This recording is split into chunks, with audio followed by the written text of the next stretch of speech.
Alright, number 3. So the random variable x has PDF or probability density function given by the following. So the small f is the probability function. The big F, by the way, is a cumulative distribution function. So that accumulates probabilities. So what do we have here? As shown, so as shown in figure 1, where a and b are constants. Cool. So we're gonna have to calculate this later. So show that the median of x is 4.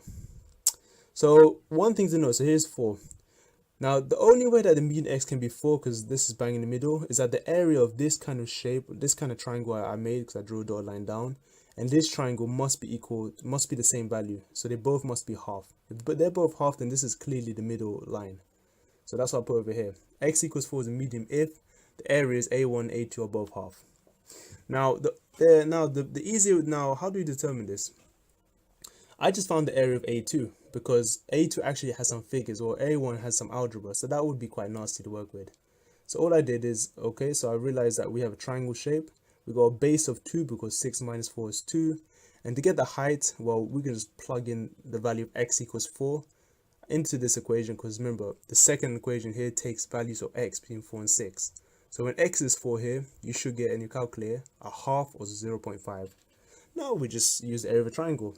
And the area of a triangle, well, is quite easy. Base times height. So 2 times 0.5 over 2 gave us exactly 1/2. And that's it. We proved this. A2 is a half, meaning A1 is also a half.